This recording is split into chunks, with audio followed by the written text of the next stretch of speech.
Buenas tardes a todos. En este video vamos a ver la ley de Ohm en su forma microscópica. Bueno, ya vimos que al conectar un conductor, los extremos de un conductor a una batería, va a circular una corriente eléctrica que la podemos expresar en términos de la densidad de corriente, ¿verdad? Como el producto de la carga de cada uno de los portadores por la concentración de portadores, por la velocidad de deriva de esos portadores.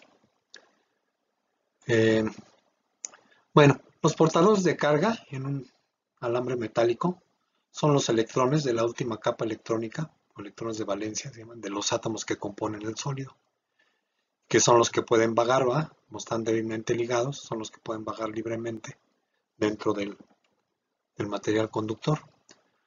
Entonces, como son los electrones, la carga eléctrica de los portadores, pues es la carga del electrón, ¿va? Que es negativa, es menos 1.6 por 10 a la menos 19 Coulomb.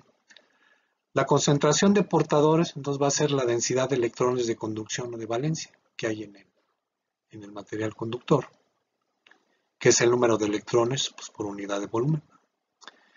Y eso lo podemos expresar en términos de la densidad de átomos, el número de átomos por unidad de volumen, por lo que se conoce como el número de electrones de valencia. Lo notamos por ZB.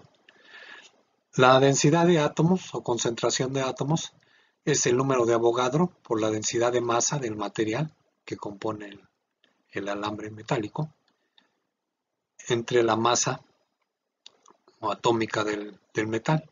Eso me da la densidad de átomos. Por ejemplo, para el cobre, a 20 grados centígrados, la densidad de masa es 8.96 gramos sobre centímetro cúbico. Su masa atómica es 63.46 gramos por mol. Y el número de electrones de valencia pues, es 1.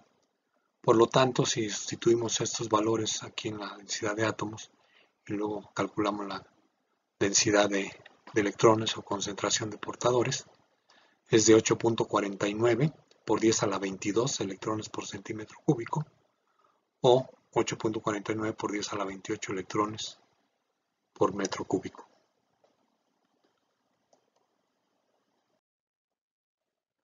Bueno, cuando los extremos del conductor están desconectados de la batería, como se muestra aquí, la diferencia de potencial entonces es cero, la corriente es cero, por lo tanto la velocidad de arrastre de los electrones sería cero, ¿no? Ser cero, para que la densidad de corriente sea cero. Entonces podemos suponer pues, que están en reposo ¿eh? Los electrones, pero en realidad el movimiento de los electrones es muy complicado porque tienen una energía cinética debido a la energía térmica, que es la energía cinética un medio de su masa por la velocidad al cuadrado, que es igual a 3 medios de la constante de Boltzmann por la temperatura absoluta.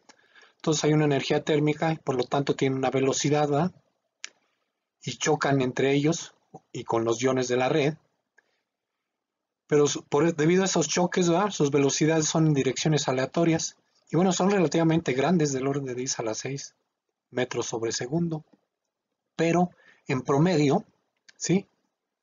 Como las direcciones son al azar, pasan tantos electrones en una dirección como en otra, ¿verdad? Cualquier dirección, cualquier plano que pongamos aquí, en particular la sección transversal del alambre, van a pasar tantos electrones en una dirección como en otra, de tal manera que la velocidad promedio es cero, y eso es consistente con el hecho de que supongamos que la velocidad de deriva es cero, no hay una corriente neta en una dirección.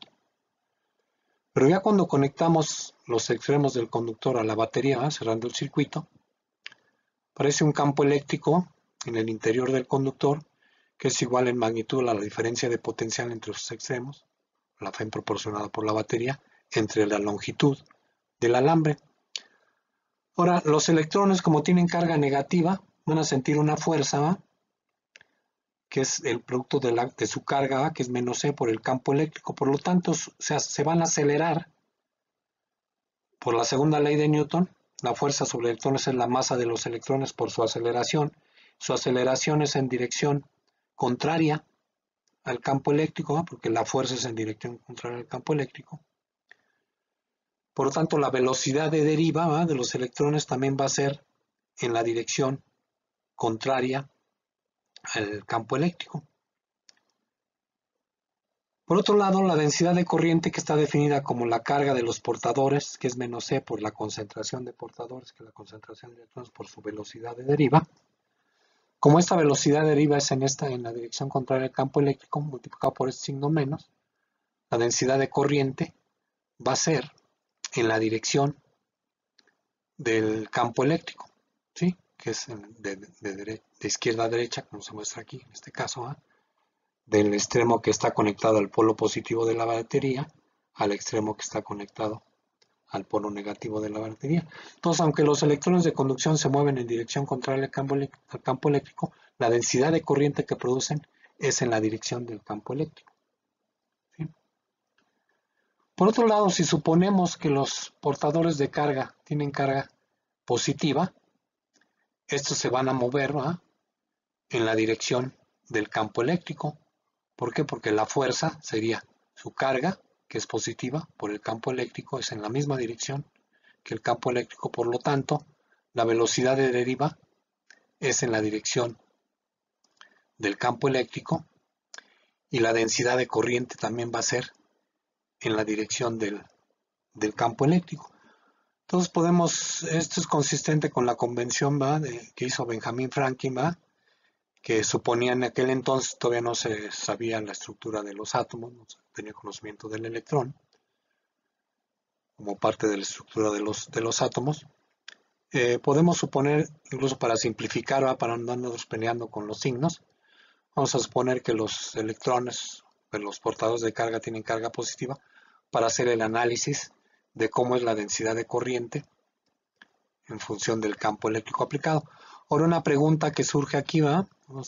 ¿Por qué si los electrones están acelerados, la velocidad de deriva es constante? Porque la densidad tiene que ser constante para que la densidad de corriente sea constante y la corriente sea una corriente estacionaria, ¿va?, que sea constante en el tiempo, ¿sí?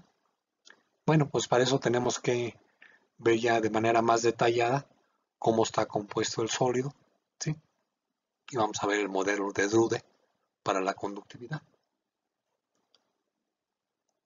El modelo de Drude, de Lorenz-Drude, para la conductividad eléctrica de los metales, fue propuesto alrededor de 1900-1909 por estos científicos, Drude y Lorenz.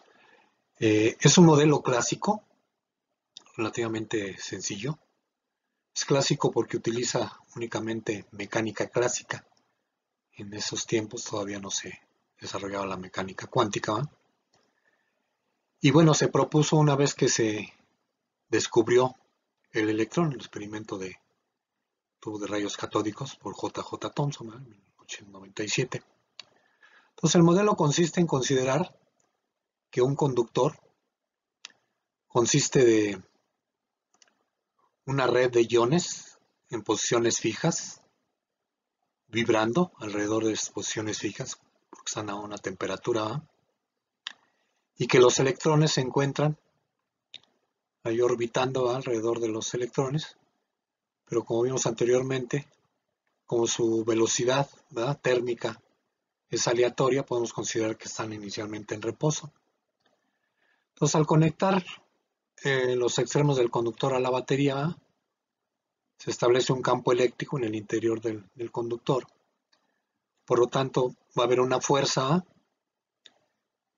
que por la segunda ley de Newton va a dar lugar a una aceleración de todos los electrones, ¿verdad?, que es en dirección contraria al campo eléctrico, los electrones tienen carga negativa. Y entonces se supone que al acelerarse, después de acelerarse, chocan los electrones, ¿verdad?, con los iones de la red en distinto tiempo, ¿va?, cada electrón, pero hay un tiempo promedio de colisión. Entonces el modelo consiste en considerar que los portadores de carga inicialmente están en reposo y se aceleran durante un tiempo tau, que es el tiempo de colisión, y después de ese tiempo chocan inelásticamente y vuelven a quedar en reposo.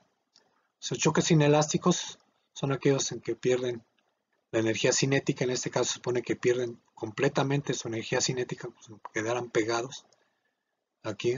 En realidad lo que pasa es que se aleatoriza, ¿va?, al chocar, dependiendo del ángulo de colisión, ¿va?, es la velocidad de dispersión, que puede ser incluso de retrodispersión, ¿va?, o por ejemplo aquí. Por lo tanto, entonces se considera que finalmente, después de ese tiempo, quedan en reposo.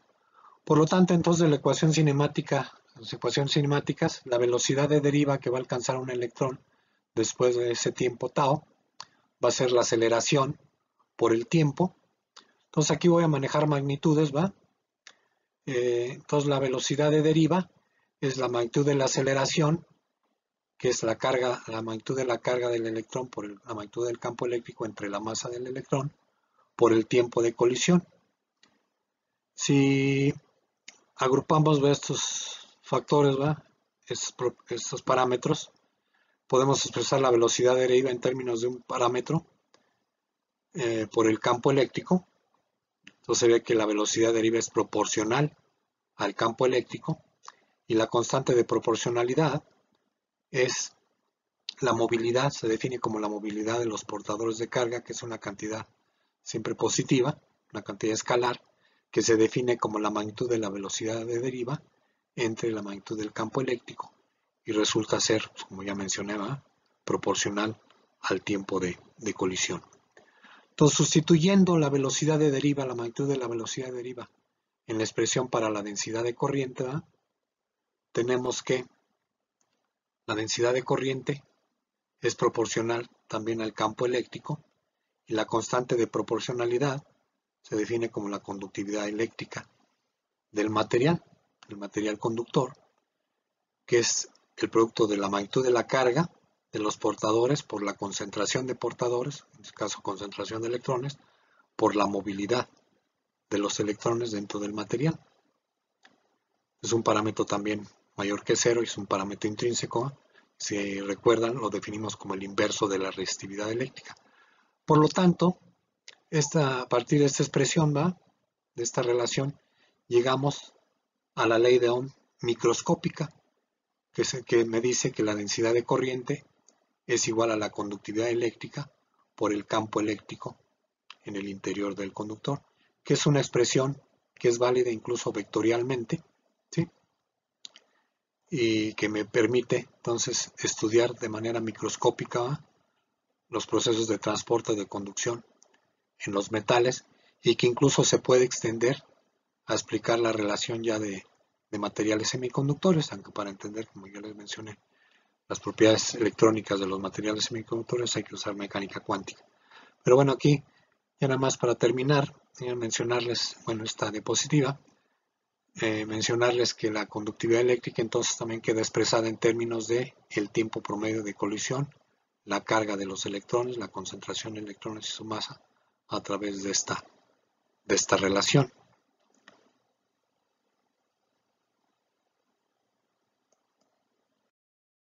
Finalmente, a partir de la ley de Ohm microscópica, podemos obtener la ley de Ohm macroscópica. Entonces, la ley de Ohm microscópica me dice que la magnitud de la densidad de corriente es la conductividad por la magnitud del campo eléctrico, pero la corriente es el producto de la densidad de corriente por el área, ¿sí? Por lo tanto, sustituyendo en esta expresión la densidad de corriente en términos de la conductividad del campo eléctrico, me queda esta expresión. Ahora el campo eléctrico es la diferencia de potencial entre la longitud del conductor. Por lo tanto, sustituyendo en esta expresión, me queda que la corriente es la conductividad por el área, por la diferencia de potencial entre la longitud del conductor. Ahora, si recordamos que la conductividad es el inverso de la resistividad, sustituyendo aquí, conductividad inverso de la resistividad, dejando la longitud en el denominador y pasando el área al denominador del denominador, llegamos a que esto lo podemos expresar la corriente como la diferencia de potencial entre la resistencia eléctrica, donde la resistencia eléctrica viene dada en términos de la resistividad como por esta expresión, ¿no? Bueno, pues muchas gracias, ya se extendió mucho este video. Nos vemos en un siguiente video. Hasta luego.